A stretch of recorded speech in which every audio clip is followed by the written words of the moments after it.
Backstage.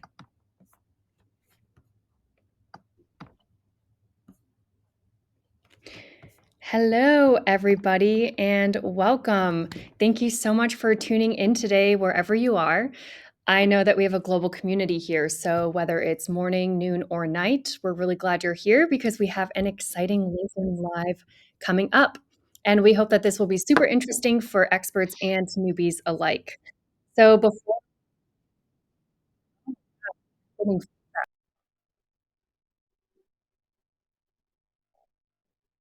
all right.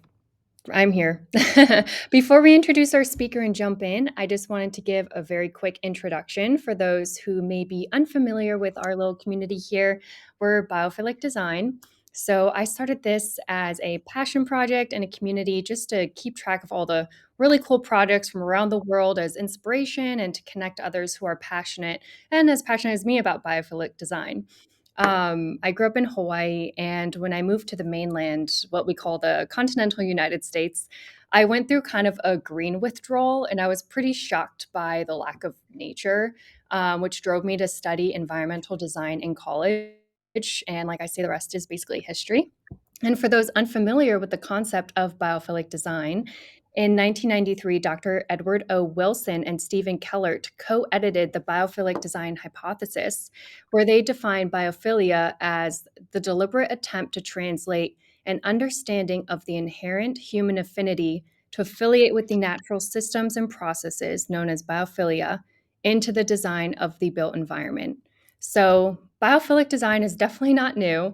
Natural themes have been incorporated into structures long throughout history. And, what is somewhat new, though, I think, is the inclusion of biophilic design goals into like green building rating systems and programs and standards, and this kind of new movement to bring nature back into our lives. So, with that in mind, I would love to introduce our guest for today, Nick Cutsumpas, aka Farmer Nick. Nick is a plantrepreneur, love that term, who is passionate about all things green. As a full time plant coach, urban gardener, and landscape designer, Nick's mission is to leave the earth greener than he found it. Love it. Giving people the knowledge and confidence they need to create their own green spaces in the pursuit of environmental action and social justice. He is also a host on Netflix Instant Dream Home and author of Plant Coach, The Beginner's Guide to Caring for Plants and the Planet, which you may have a chance to win a signed copy of. We will be giving away to a random person who has joined us live right now. And if you like and share the post of the recording once it's done, we'll also be gifting out more randomly to folks who share as well. So we just wanted to ensure that, if you couldn't make it live, because we have, work or time zone or just life, that you still had a chance to win. So now let's get started and jump right in. Welcome, Nick. Again, we're so glad that you're here. Is there Thanks for anything having me. yeah, is there anything that you want to add to what I just talked about you, or can you tell us a little bit about yourself from your own words? Yeah, no, that was a great introduction. I appreciate it. So, unlike probably many who are on this live today, I had no plant experience prior to graduating college. I thought I was going to live a very corporate New York City life, and that was my mission. That was my dream. Coming out of college, studying psychology and entrepreneurship, I thought I was going to be a businessman, and I got into tech sales, working at IBM. But all that changed when my mom, who is great mother, like all great mothers, she said, if you're going to be living at home while you're working in New York City, you got to do something around the house. And she suggested I start a garden.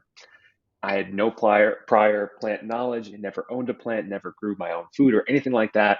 But from the moment that first seedling took and I could literally eat the fruits of my labor, I was a goner. That was it. Full on obsessed. This is my new identity, and really leaned into it to the point where I was able to leave the corporate world and pursue plants full time, creating my landscaping business, which is becoming more dare I say, international. We got a couple interesting opportunities this year, but all around the country doing different eco-focused landscape designs, building edible gardens, and obviously lots of houseplant installations, which is a big part of bringing the biophilic presence into the built environment, which I know is a big goal of this group as well. Mm. That's amazing. Yeah, leaving corporate to do something you're passionate about. I mean, that's the dream right there. And great to hear about, your mom inspiring some of that. So, can you tell us a little bit about your book, Plant Coach, and what folks might look forward to if they win that today? So, Plant Coach is a culmination of my experiences viewing plants as a stepping stone towards sustainability.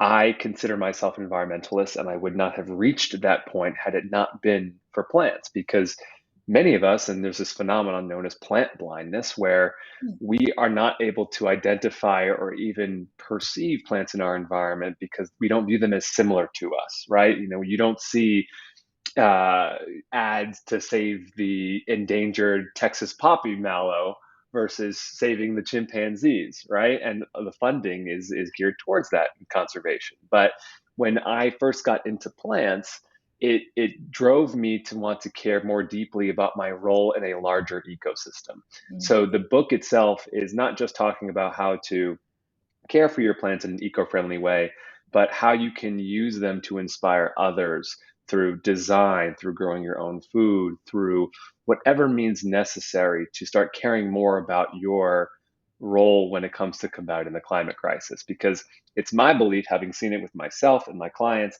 that if I can convince you to care about this small plant on your desk, I mm, can get you to care about the big plant we all live on.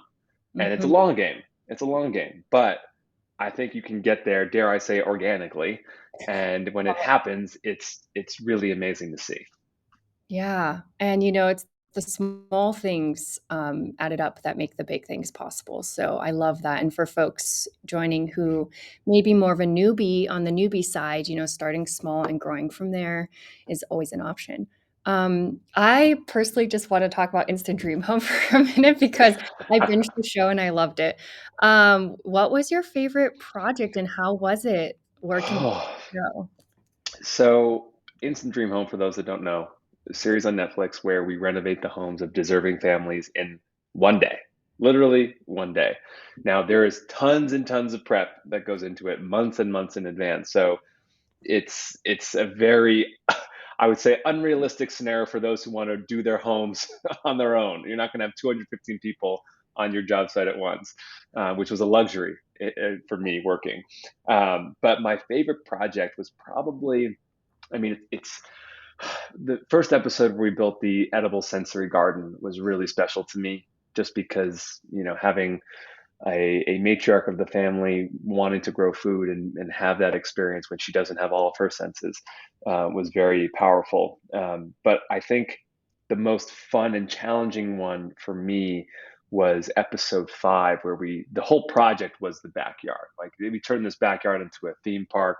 We created retaining walls with multiple levels and outdoor rooms, which I know many of us are familiar with. And we had a pizza oven and a plunge pool and artificial turf grass, which I wasn't a huge fan of the artificial turf, but they wanted something the family had requested. Built a basketball court, a tree house made of an old RV camper. Like it was wild, but it was so much fun.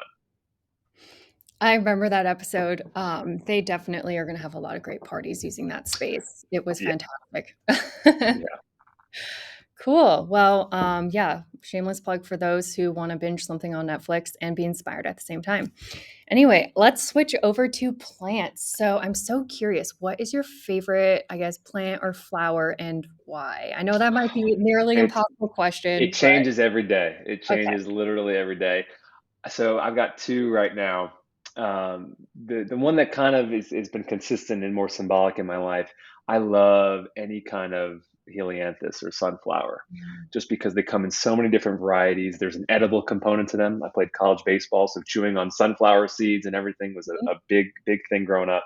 But I also have I just planted an albutilon, which for mm, those aren't familiar, the flowers look like almost Christmas ornament lanterns. mm. They are so beautiful. The foliage is quite nice as well, but the flowers are absolutely Oh, they're stunning, and little and it's an delicate. little things. Yes, very delicate, and it's just amazing seeing them kind of suspended. You almost imagine there's gonna be lights popping out of them at night. So it's a beautiful plant. It's blooming right now in my backyard here in Los Angeles, and I am just obsessed. Oh, lovely. Okay, well, speaking of plants, I mean, I'm also guilty of this. I have killed my fair share and number of plants, and I have that shame of killing my plant. Mm. What do we do with the shame of our plant dying? What do we do about this?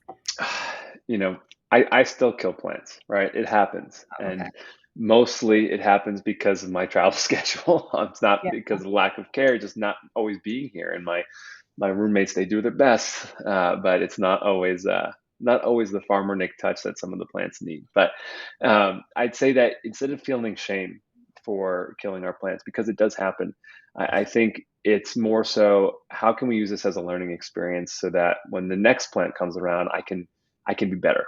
I can Mm, learn from my mistakes. I can notice that issue and diagnose a little bit better early on. And that's why I always advocate for daily check-ins with your plant, right? It shouldn't be something where you are constantly hovering over it and messing with it all the time. That tends to, we don't want to be helicopter plant parents. That tends to be a problem for our plants. And I talk a lot about in the book this concept of mindful neglect, right? Being aware, but also giving your plant and maybe even humans in your life the space they need to do their thing. Because if you have the right environmental conditions, if you pick the right plant with your space, the mm, less work you'll have to do. People come over to my house all the time and say, "Oh my gosh, how do you have so many plants? How do you keep them alive?" Like, really, it's not just me, it's the environment. I didn't pick plants that are going to fight the environmental conditions that I have or might not be the best match. I'm picking plants that I know are ideal. So if I don't have direct sunlight, I'm not going to pick the fiddle leaf fig just because I see it on Netflix mm, and HGTV all the time, right? That's mm, not the plant for me. So being really honest about your spatial assessment and your plant shopping experience is critical so that you can eliminate the opportunities for plant death, but it still mm. happens, and throw it in the compost and send it back into the system. Love it. Yeah, that's a really good reminder. You mentioned a few things there I'd love to explore a little bit deeper.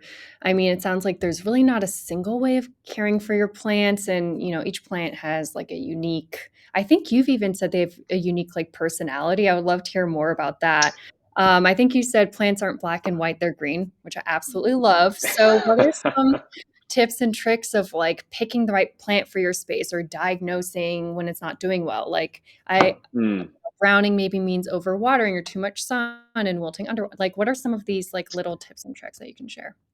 It's funny because when you go on Google and you type in, "Why is my Mm, plant's leaves yellow?" You'll get, "Oh, it's overwatering. Oh, it's underwatering. Oh, it's mhm, not enough sun. Oh, it's too much sun."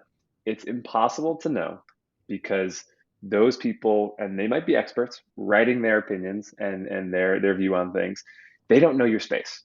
They don't mhm, know your indoor space. They don't know your outdoor space. They don't know your habits. They don't know your water quality. They don't know anything. So my favorite thing to respond with when people ask me that question is, it depends, right? And it's all about the follow-up questions after that. So I think the better way to go about it is, if you're doing these daily check-ins and if you are observing each and every day what those things are happening to your plant, you can be proactive about it as opposed to reactive. Plants aren't going to cry when they're hungry. They're right, not. They're not a dog or not a cat or a human, right? They're just going to silently die.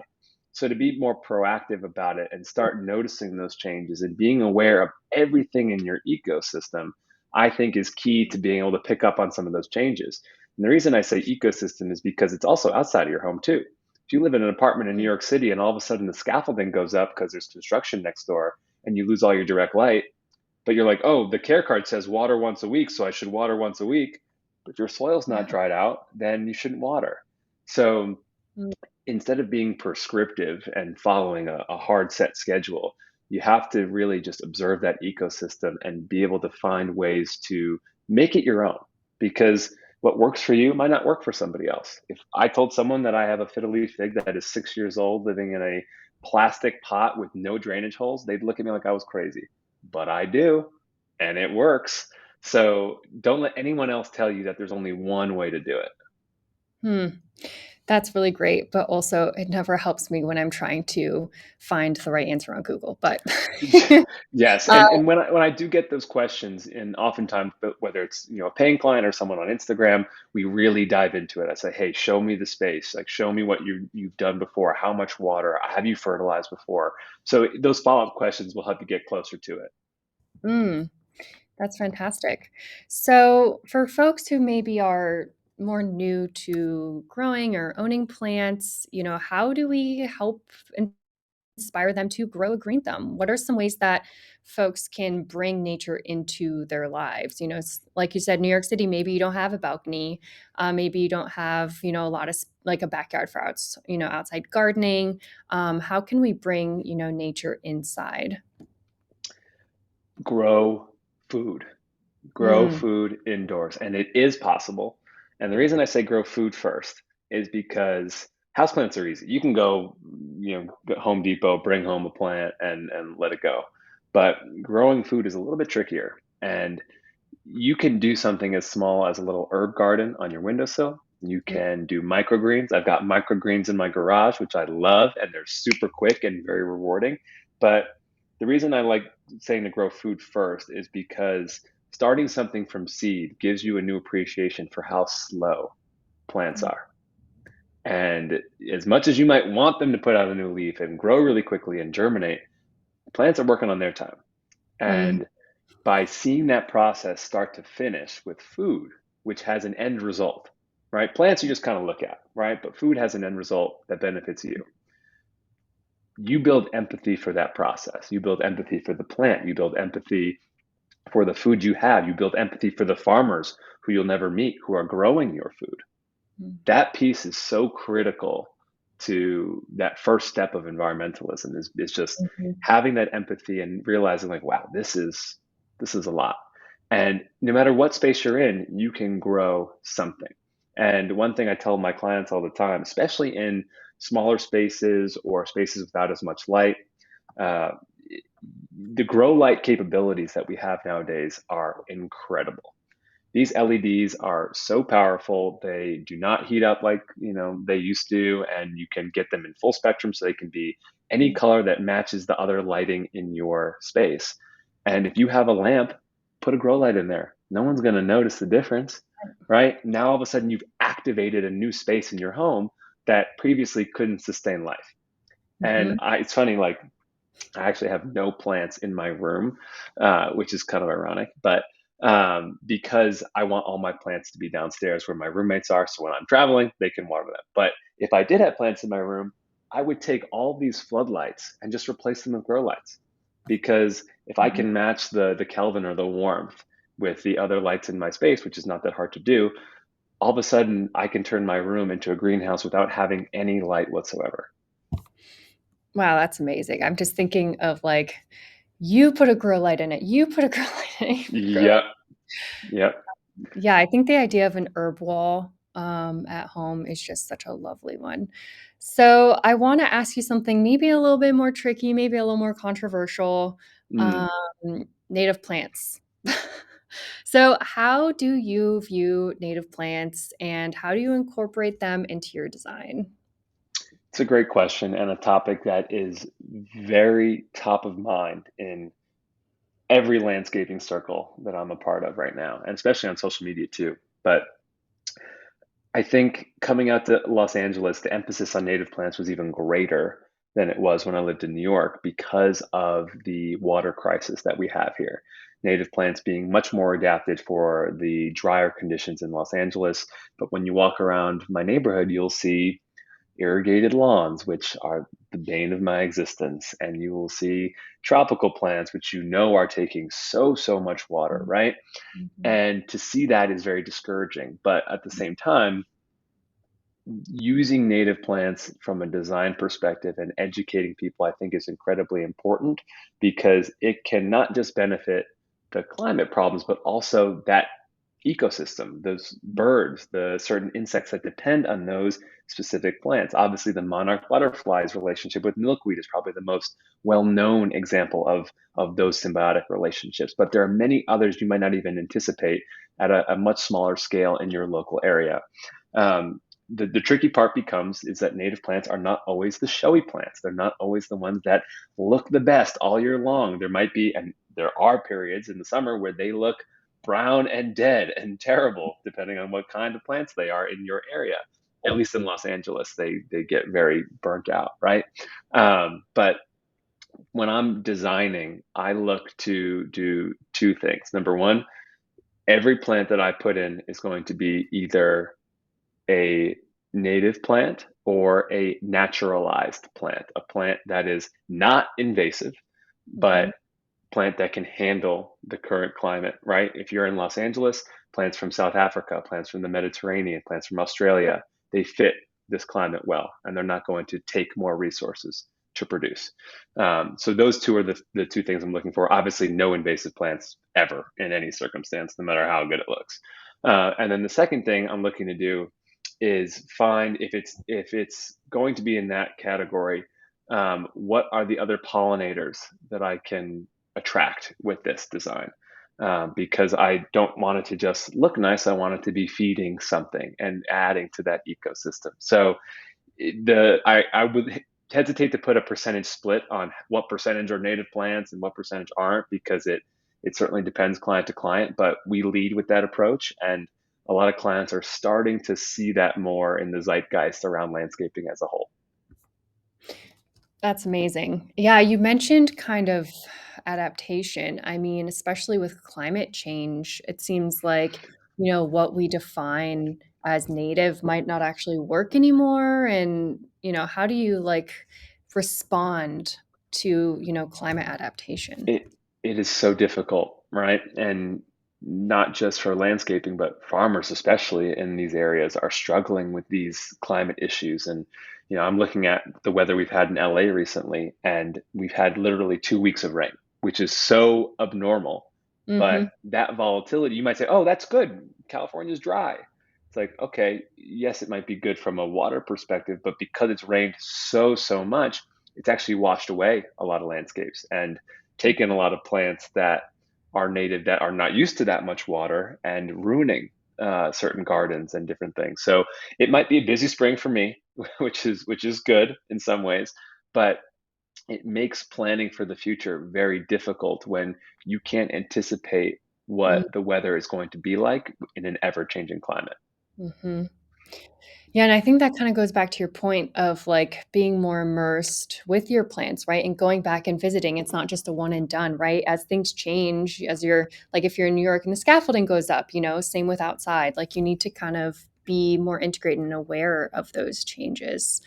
Yeah, you talk about, climate adaptability. So, can I ask a little bit more about what your like general design approach is, or like what are some of your foundational design tenets? I know that some folks Mm, can get lost in like the woo-woo ethos, but I quite like having conversations about it. yeah, no, it's good. So design ethos, 80% of the plants that I put in will be perennial or Mm, evergreen. mhm, Reason being is because I do not want to support a system of annuals that is going to constantly be using resources and constantly be having to be redone all the time. I know a lot of landscapers will do annuals because it means recurring contracts, but mhm, that's not my approach. I want you to do it once and you bring me back for smaller things every now and then or expansion projects, not to redo the garden every single season. And many of those edibles, which leads me to the second tenant, are edible mhm, annuals, right? These are raised bed gardens, which I absolutely love. It's how I started. It's what I love to kind of show people, that you can have this little kitchen garden that produces a surprising amount of food in a very small amount of space. So being able to utilize those edible components with that 20% of annuals is key. And then the last tenant is just more of a general thing, but just working with nature as opposed to against it, right? If there is a slope and I'm like, oh, the slope is killing me, what am I going to do with this? Design with it, right?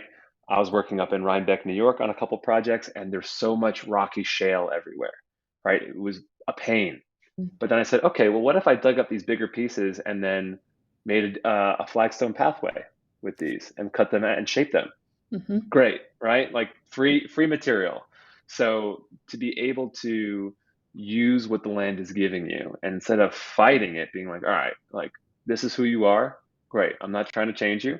I'm just trying to make you better. And what can you give me that I can help achieve that goal? Yeah, that's just great, like, general life advice, I feel like.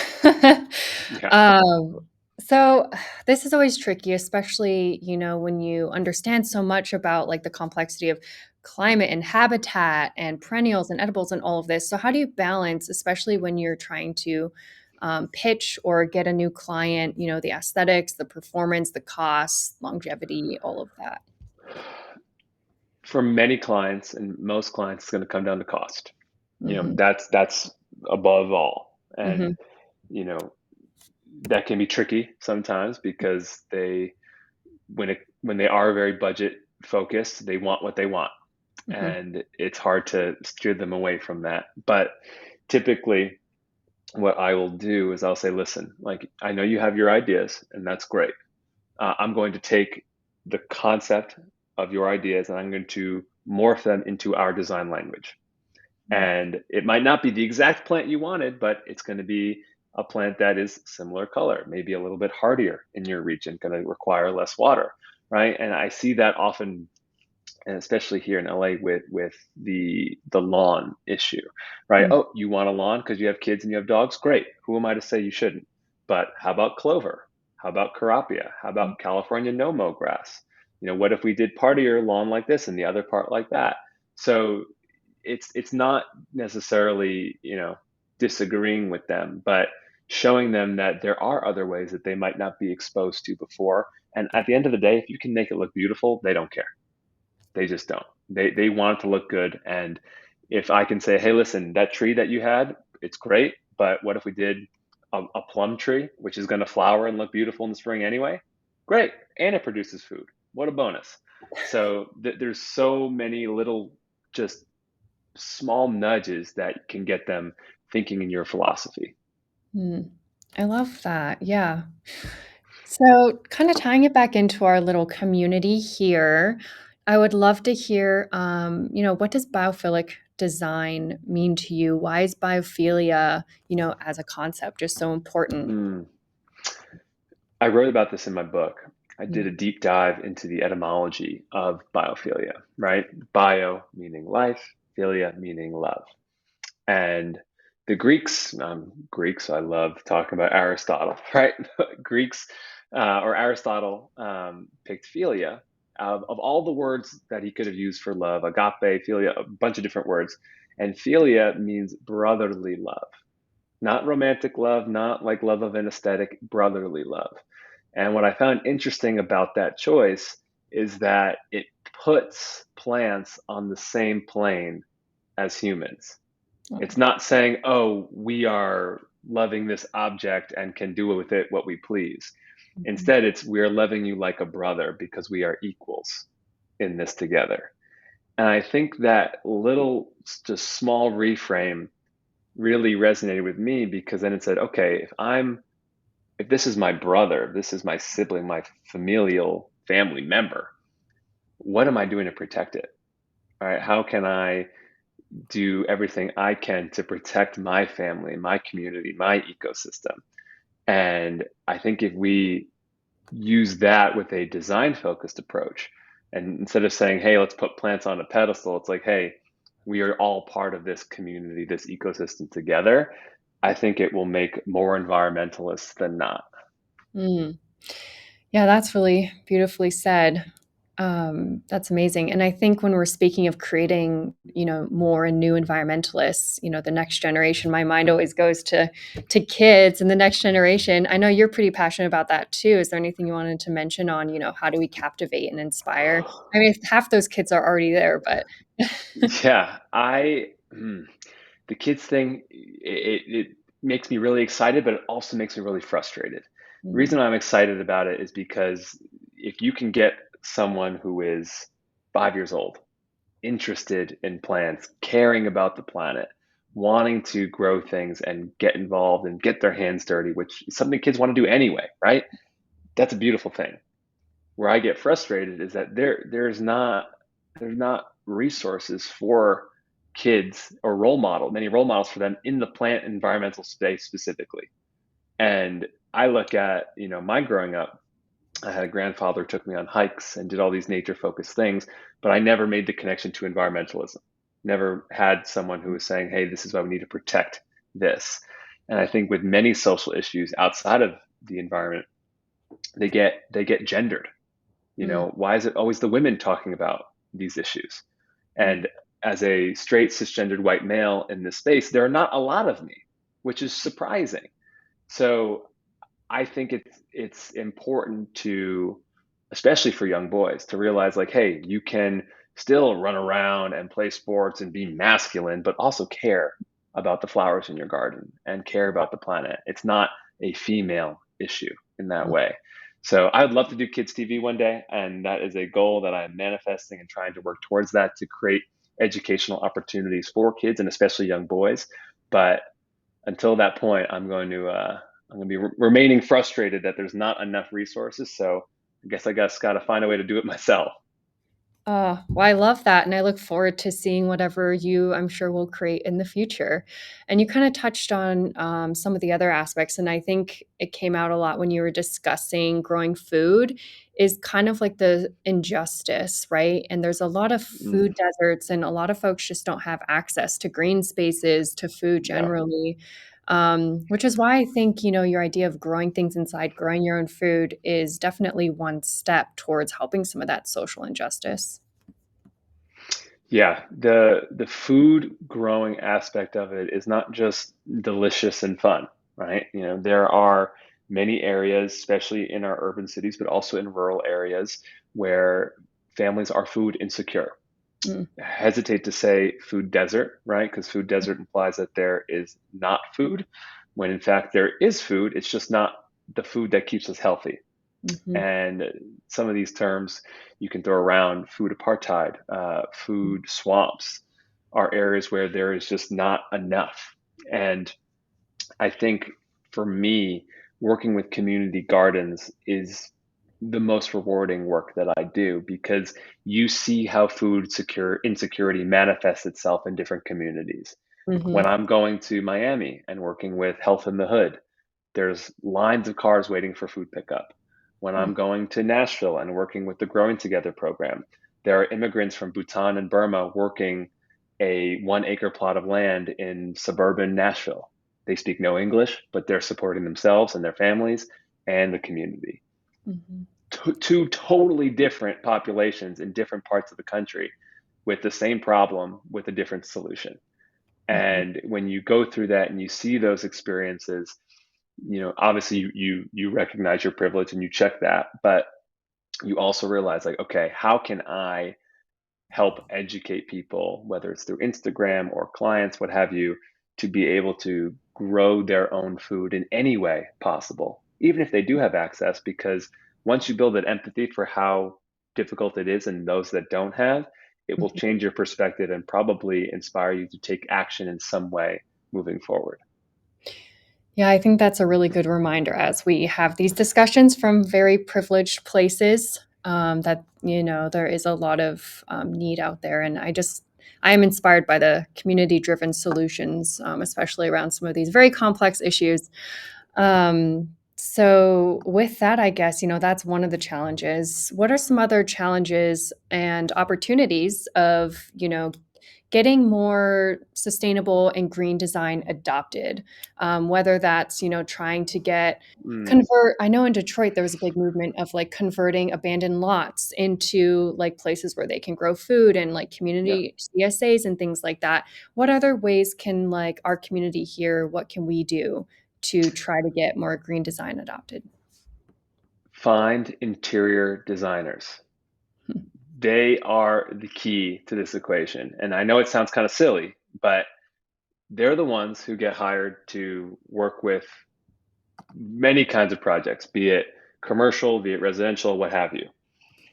If you can get, especially the commercial ones in particular, if you can get in with them and say, hey, listen, instead of doing the same plant kind of palette and all the same stuff before, here's a different idea, right? Let's make this roof a green roof. Let's do these different things. Interior designers, architecture firms, any groups that are working on these larger scale projects can make a huge impact, right? And it might just be one project, but it might be a big space that you're able to showcase and provide value in so many different ways.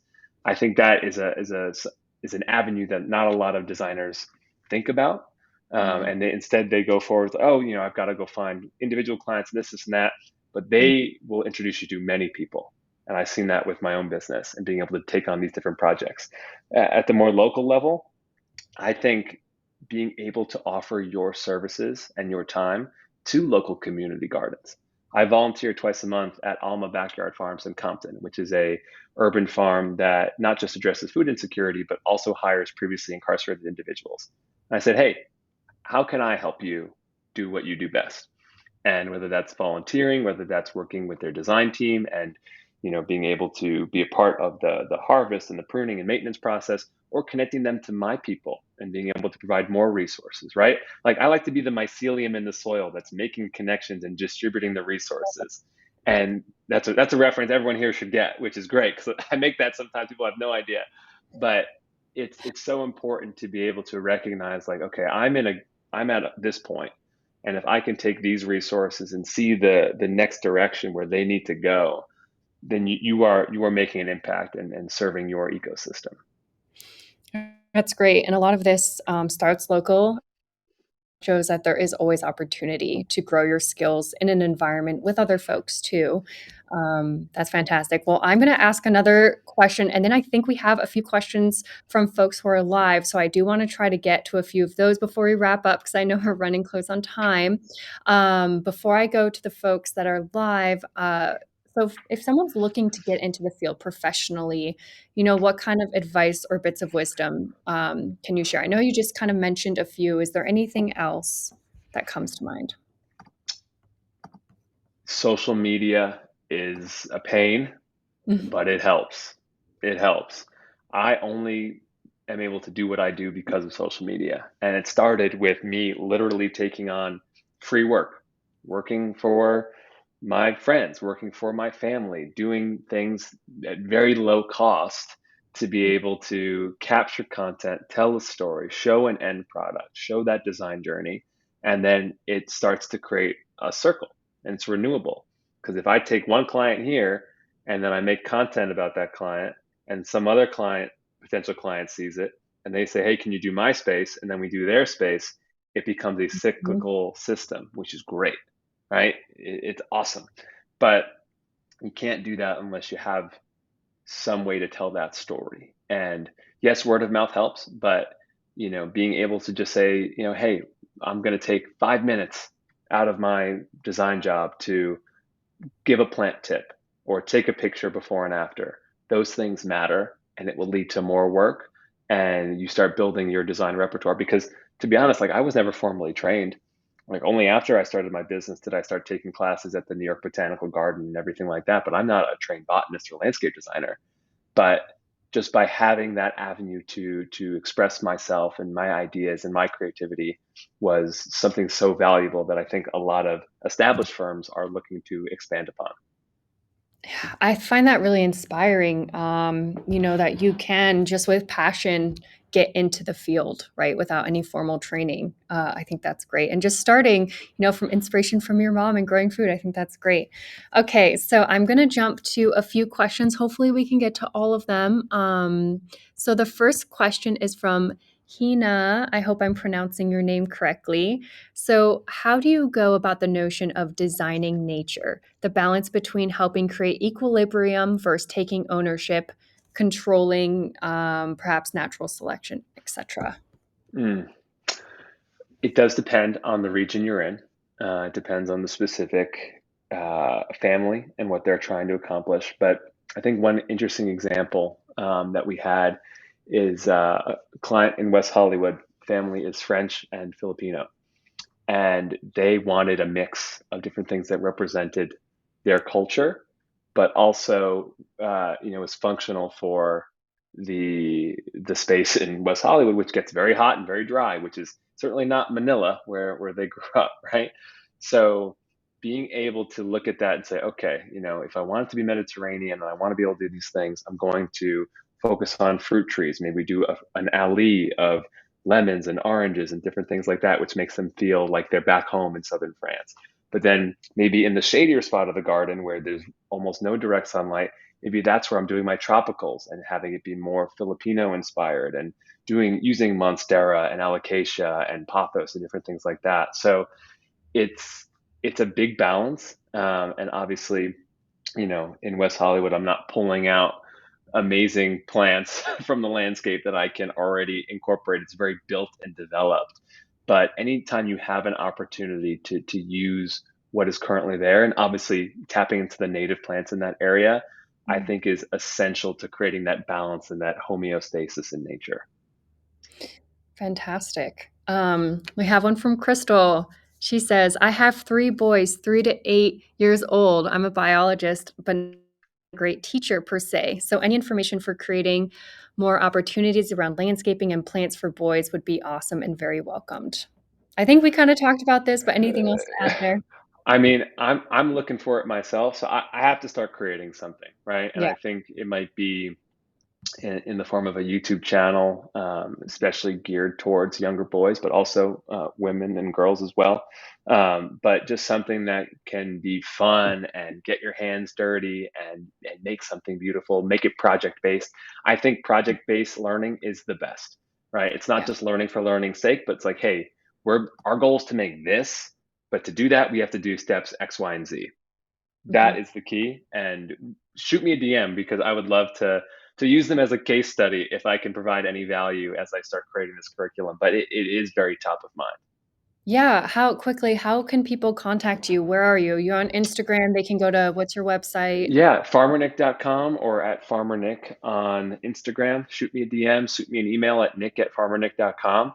Whatever I can do to help, be it something that you're working on or a potential client, what have you, I'm all ears. Awesome. And I think we have time for just this last quick question from Sophie, who is saying, I'm planning to start a community garden in my new home. What tips would you give to starting one? Oh, Facebook Marketplace. There are so many opportunities to get free material, free plants. Because starting up a garden is the most cost intensive part of the process, right? Lumber is not cheap. Soil is not cheap. It's expensive to be able to put these things together. So you'd be amazed at how many things you can find on Craigslist, Facebook Marketplace, whatever secondhand place you can go. Um, because the last thing you want to do is do something with the intent of feeding the community and not be able to feed yourself as well in the process. So always be resourceful, look for things on the side of the road and just make it kind of funky, right? Have it be this vintage kind of experience where people can not just derive benefit from the food, but also enjoy being around it because it's aesthetically really, really beautiful. Yeah, had some really fun examples of like a lot of upcycled things too. For example, like Yes. tires. Tires Tires. I see I've tires seen. all the time at these community gardens. Yeah. Mhm. Amazing. Love it. Well, I think that's all we have time for, but thank you so much for folks who are able to join live with us today and for all of your questions and engagement. And as a reminder, we will be giving away to one random person who joined us a copy of Nick's book. And if you would like to have the potential to win another one, you can just like and share the recording once it's done. And so stay tuned for that post. But huge thanks to Nick and for all of those amazing insights. Like, I'm definitely inspired. I think I'm going to go plant shopping right after this. And to everyone here, I'm looking forward to seeing you around the community. But have a great rest of your day, everyone. Thanks, everyone. Thanks.